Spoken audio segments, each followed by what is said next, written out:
Will Levis to the Houston Texans. That buzz is getting hotter. Does that make sense at all? Cody and I both think not. We'll talk about that. Also, in comparison with Hendon Hooker coming to Houston as well. Tyree Wilson at defensive end, Texas Tech. Will he be a Texan? All of that and more on today's Locked On Texan podcast. And to tie it all in, we want to develop a great team here that we can deliver wins to the city of Houston. We want to deliver a championship here to the city of Houston, and that's what it'll be about. You are Locked On Texans, your daily Houston Texans podcast, part of the Locked On Podcast Network, your team every day.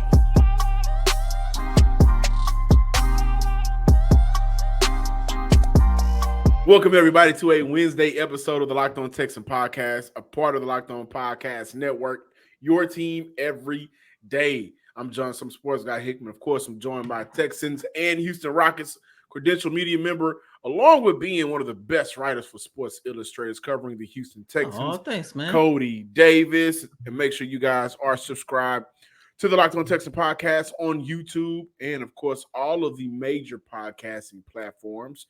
We're right there in your phone. Apple Podcasts, Google Podcasts, Spotify as well. For today's episode, Cody, what the Texans gonna do at number 2? Speaking of number 2, they made just number 2 on everybody's mock drafts because we're hearing some things, ladies and gentlemen, and that is Will Levis to Houston is actually heating up. Now, guys, I can't wait for you to hear what Cody has to say. But the question of the day, and if you're watching on YouTube, Will Levis to Houston, does that make any sense? John, I'm going to try to put this as nice as possible and no disrespect to this young man. But every time I hear the words Will Levis and the Houston Texans in the same sentence, it gets on my goddamn nerves because it doesn't make no kind of sense. No disrespect to Will Levis. And if you are a Will Levis fan out there, I would love to have a moment for you to DM me, put it in the comments on what you see out of this young man, because I know I am the reporter, I am the analyst, I'm the one inside NRG Stadium talking to prospects, talking to players, talking to coaches, position coaches, and all of that. But the one thing about me, I am willing to listen to fans, the listeners, readers, and everybody for them to let me know what they see. I don't see it out of this young man. To me, John, this guy is overrated. And the one thing that gets on my nerves even most is the fact that ever since January 9th, the day after the 2022 campaign ended, us here on this show, other writers, reporters, fans, podcasters, everybody have talked about ways how the Houston Texans can improve their quarterback room. And here are the names that they played around with, including us: Bryce Young, CJ, Anthony Richardson, Hendon Hooker. Those are 4 names that the Houston Texans could definitely go out and draft. Lamar Jackson, Derek Carr, 2 guys that the Houston Texans could have traded for. Jimmy Garoppolo, a guy that the Houston Texans could have signed. And for the sake of this argument, I'm even going to throw running it back with Davis Mills. That is 8 quarterbacks that I just named ever since January 9th that everybody have talked about on how the Houston Texans can revamp and improve their quarterback room. And you telling me the first round of the 2023 NFL draft, the Houston Texans are going to select Will Levis? That makes no sense to me, John, listeners and viewers. Once again, I think Will is the most overrated, not even just quarterback, but prospect in this draft. Once again, no disrespect to the young man. That's just how I feel. But when I break it down, I just don't see it. John, this guy has the worst stats out of all of his contemporaries. Once again, if you ask me, I think Hendon Hooker would be his draft status, his draft stock would be a lot higher than Will Levis if he came into the league healthy. And not only that, John, listeners and viewers, I know Davis Mills had a lot of problems throughout the 2022 campaign, but the one issue that he had that really got on everybody's nerve was his inability to take care of the football. He ended his sophomore campaign tying Dak Prescott for the most interceptions in the league with 15. So, without a shadow of the doubt, you would think the Houston Texans would want to go after a quarterback who knew how to take care of the football, right? I think we all agree. And when you take a look at these 8 names, I would say at least 6 of the 8 names that I just listed know how to take care of the football. Do you know that Will Levis, in his last 2 seasons in college, threw for a total of 23 interceptions? Once again, as I mentioned last week, I'm going to mention it again. I think this is poker face. I think the Houston Texans are just putting on the show. I still believe that, matter of fact, I refuse to believe that out of all 8 of these players that the Houston Texans could improve at that position group, that they're going to say the best case scenario for us is to draft Will Levis. Funny thing about the Will Levis to Houston discussion right now, the odds of Will Levis being the second pick I refuse to believe it. plus 180. The odds of CJ Stroud being the Texans' second pick 500. So Vegas is always around, guys. Like, you know, this is not me being a conspiracy theorist. Vegas normally gets whiff and word of some things. And if you think like we may have sources, Vegas got sources. And the thought of Will Levis, who I am being told there's a lot of buzz behind the scenes, Poker face. right? I would be a loss for words. And here's the thing, Cody kind of took everything right out of my mouth, man. I want to use why not drafting Will Levis if the route is to go quarterback and if the route is to go another option. Listen, if you're not going to go CJ Stroud, then ideally, I think Houston, it'll be smart for Houston to maybe look at trading the number 2 overall pick unless they really love Will Anderson. I was actually watching the Tennessee game and Bama game earlier today. Can't wait to go back and finish that game. He struggled against the run during that first quarter and a half. I got to go back and finish it. But Will Levis cannot be a guy. If it's Will Anderson, you pick him at 2, and then I look at maybe you use 12 to trade back and go get Hendon Hooker or 33 to trade up. I'm not sure. But the thought of Will Levis being a Houston Texan, guys, to me just makes absolutely no sense. And I want to look at Hendon Hooker as a guy that Cody just gave you the numbers for Will Levis. What was it? 23 interceptions over the course of the past 2 seasons. Mm-hmm. We look at Hendon Hooker. He's only had 12 interceptions during his entire collegiate career, 5 in the past 2 seasons.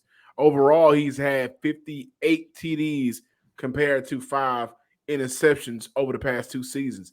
Like, he is a guy that if you look at the landscape of the quarterbacks, and a lot of people are saying that this isn't a generational draft, I will go on record by saying, and I may have said it already on the show before, if Bryce Young was 2 inches taller, I think he'd be getting the same comparison that Trevor Lawrence was getting.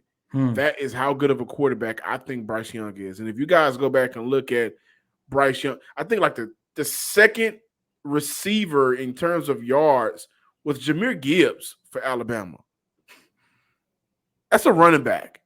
And he found ways to win games for Bama. Like, he's that good, right? But when you look at the landscape of the quarterbacks, it doesn't make sense for Houston to miss out on the second best quarterback and then pass on the higher ceiling quarterback for Will Levis, who, quite frankly, at times just looks like a guy at Kentucky, right? We look at what he lost out on this year compared to his junior year, and had some guys go to the league. I get it. But Will Levis never did anything on the field, even when he had everybody together, that was just outstanding enough to say, yeah, he should be drafted over CJ Stroud. This past season, especially with what we were able to see on tape, comparing that to what we were not able to see on tape for Florida games because of the lack of, a new system in Florida, a terrible offensive play calling in Florida, no real weapons. And then there was times where you go to the Tennessee game where Anthony Richardson was, maybe the best or second best player on the field. We haven't had those moments with Will Levis. And so this is a decision, this is buzz that we're hearing, and it's behind scenes. I just don't see it happening. That would be a horrible business decision. If Will Levis is a Houston Texan, then 2 weeks after the draft, Nick Caserio should be gone. And I'm going to stand by this. If they go with Will Anderson at 2, then I believe the next best point of emphasis would be trading back up in 2, maybe with Seattle, maybe with Detroit.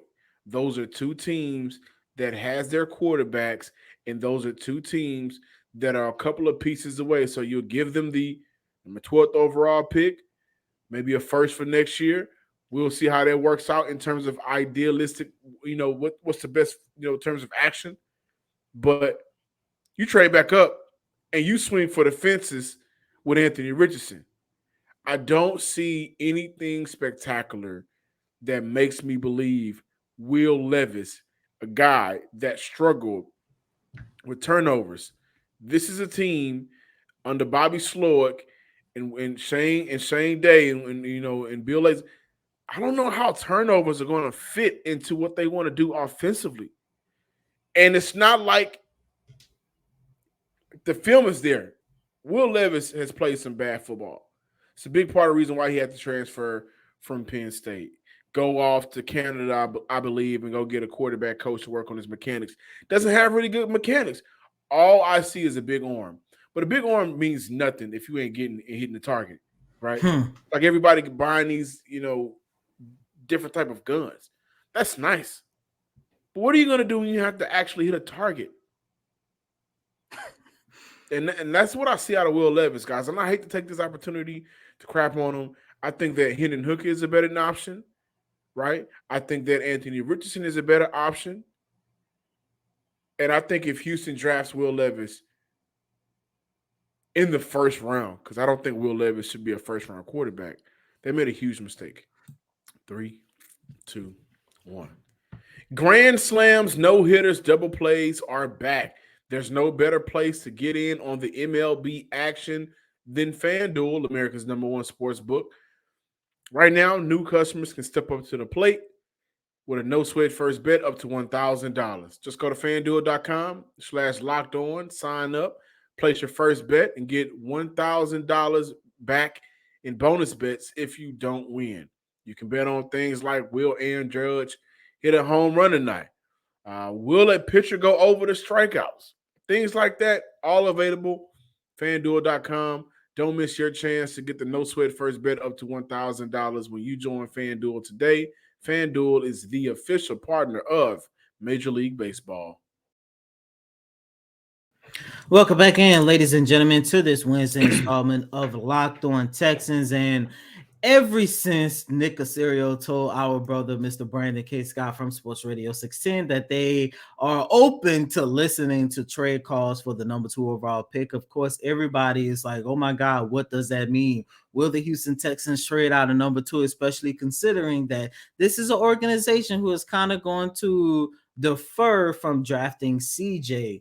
And John, you and I played around with the idea of whether or not it makes sense for the Texans to trade out a #2, because it seems like if they don't go CJ, they're going to go Will Anderson. And of course, if they trade out a #2, and and get any pick back, I think they're going to miss out on Will Anderson because the Arizona Cardinals are the one team that's ahead of the Texans as of right now, who are dying to get Anderson for themselves. However, with that being said, there is another foundational defensive lineman that is entering this draft, and his name is Tyree Wilson from Texas Tech. This is a guy who in 2 seasons at Texas Tech has recorded a combined 14 sacks, and I love this number the most. Has also recorded a combined 27 and a half tackles for loss. He ranks as one of the highest defensive linemen at stopping the run, and it seems like D'Amico Ryans is going to put a very important emphasis on improving the Houston Texans defensive front. In the first segment, we talked about Will Levis' draft stock rising. However, Wilson's draft stock has definitely risen over the last couple of weeks. John, would you be okay if the Houston Texans trade out of number 2 and get an opportunity with their first overall pick, draft Wilson? I can't say I'd be okay with that, honestly, guys. And Cody, I'll tell you why. First of all, the need for this team is quarterback. Not nickel back, not dime back, not a dime back. And it sounds like with all of these rumors, maybe somebody been puffing on dime backs. But the need is quarterback. And if you don't go quarterback, then you go BPA, best player available. Based off what we've seen on film, is Tyree Wilson better than Will Anderson? Like, Will Anderson is a guy that has produced for multiple seasons at the highest level for collegiate football. Tyree Wilson is a good player for Texas Tech. 14 sacks. What was it? How many tackles for loss? Nearly 30 in the past. 27, nearly 30, 27 and a half. Seasons. Like, he's played some damn good football. But the best player out of the two is Will Anderson. So why not? Like, this one I'm going to be short on, guys, because the Texans right now are in a weird place. There's a lot of things coming out. I'll share this. Be on the lookout for Van Ness, the linebacker. And Houston, desperately need to address the linebacker position. And that name is being brought up in the organization as of right now, from what I'm being told. But Tyree Wilson, I think he's a day one starter. I think he's a hell of a good, football player. But again, if you're going to swing for the fences. And in this case, if I look at Will Anderson, Tyree Wilson, I'm going with Will Anderson because he's a guy that, and to your point, Cody, Tyree may have been more effective in the run game. Will Anderson is not bad in the run game. I think this year he took some time off this year while he was on the football field because he knew his draft stock and didn't want to get hurt. Because his junior year, he was unblockable at times.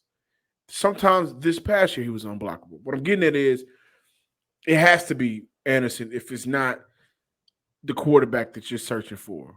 And then we would have to go back to segment one, and say, God, I hope it's not Will Levis. Everything that we're hearing from Houston does go back to one thing that Cody brought up, ladies and gentlemen, and that is poker facing.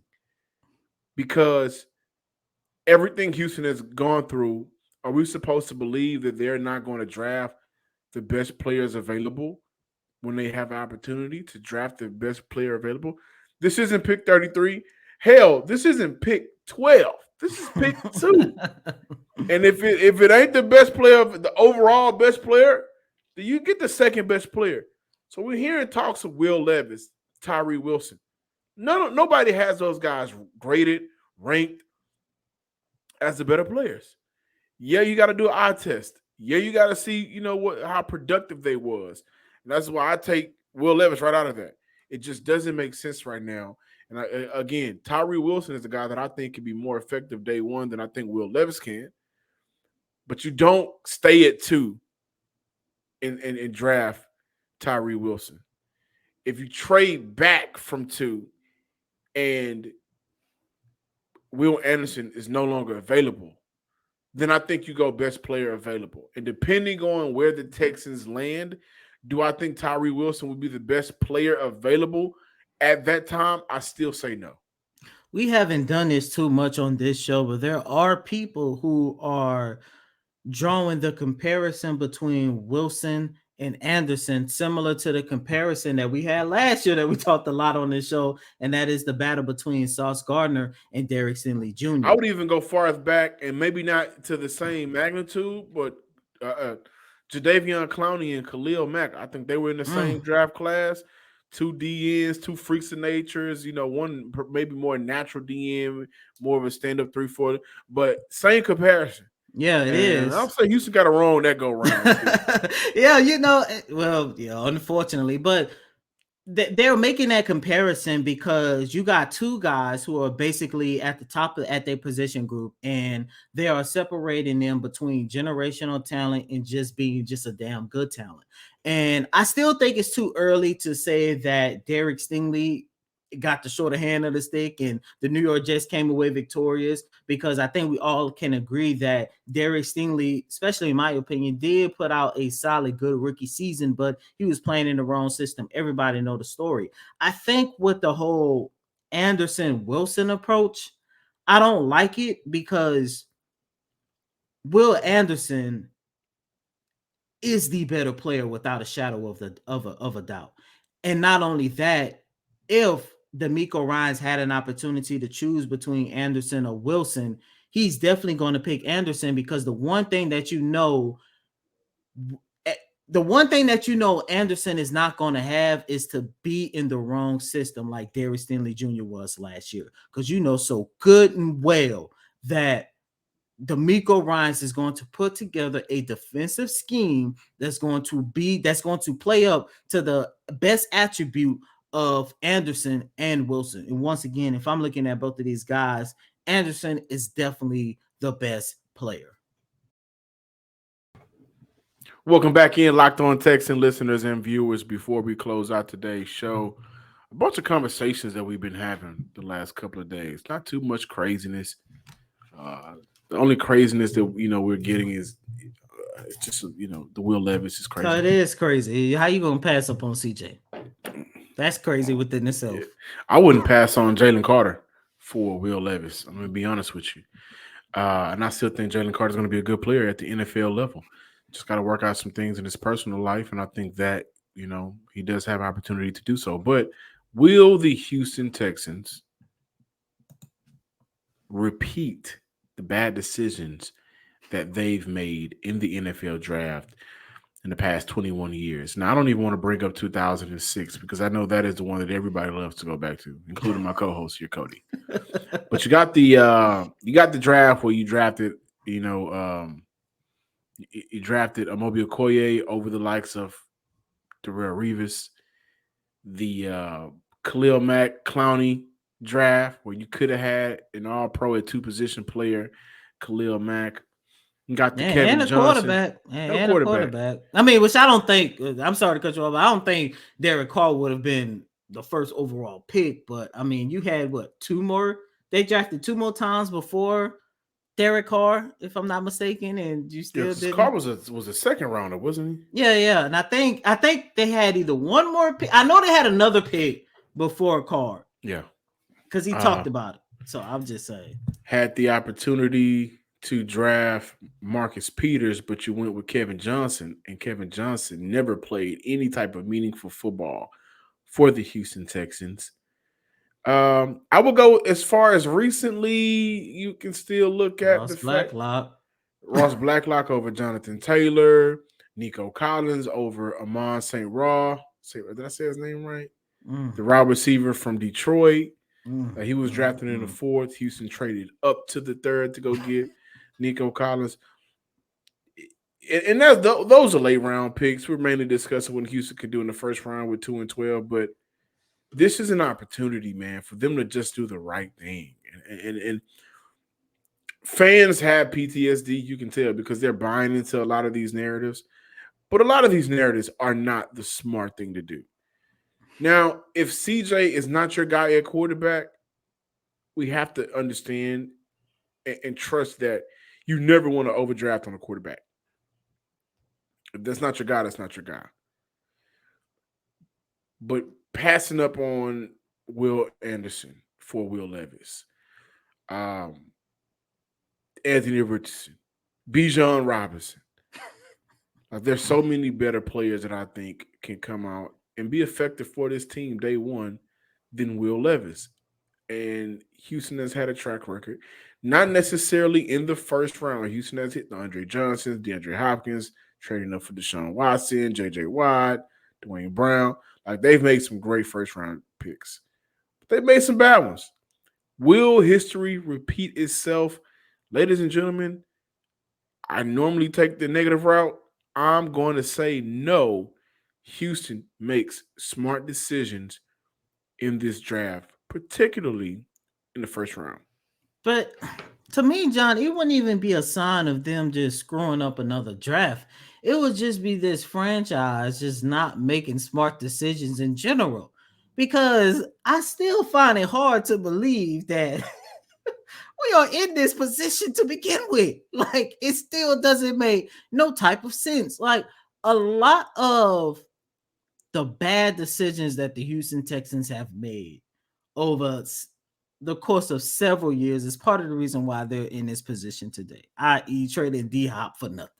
A few years back, to take it a little bit further, how you ruined the relationship with Dwayne Brown. Speaking of Dwayne Brown, if you had Dwayne Brown, then you would have given yourself an opportunity to have a franchise, very talented left tackle for years and years and years and years and years down the line, to when you finally had an opportunity to get a quarterback like Deshaun Watson, you wouldn't have a season of him getting his ass handed to him 62 times in sacks. So, like, I just want to see this organization make the smart decision. And the one thing that I kept hoping and banking on about the new regime, Nick Caserio coming in 3 years ago, even though I understand that he did not walk into a good situation. And yes, I understand he spent especially that first year, last year too, trying to clean up all of the mess and everything. The one thing that I was happy about was the fact that I thought, for without a shadow of a doubt, that this will be a general manager. You finally pair him with the right coach. Hopefully that right coach is D'Amico Ryans, that they could finally start making decisions to where you say, you know what, this is an organization that is not scared, and this is an organization who is truly committed to building a successful franchise. If they go this route of taking Will Levis over all of these better prospects, I don't care what the position is, then yes, history is going to repeat itself, not just in the 2023 draft, but just in general, because we're still going to be a franchise that make dumb decisions, and we look up in the next 5 years and we're going to be hitting the reset button on a rebuilding project once again. There it is. Thank you guys for checking out today's episode of the Locked On Texans podcast. Be sure to follow us on Twitter. Excuse me. Oh my gosh. Be sure to follow us on Twitter at Locked On Texans. Also, give us a subscribe. Hit that like, subscribe button on YouTube as well, under the name, of course, Locked On Texans. And as always, I'm your host, Cody M. Davis. Please remember to follow me on Twitter at Cody Davis _24. Once again, that's Cody COTYDAVIS _24. Until next time, ladies and gentlemen, peace.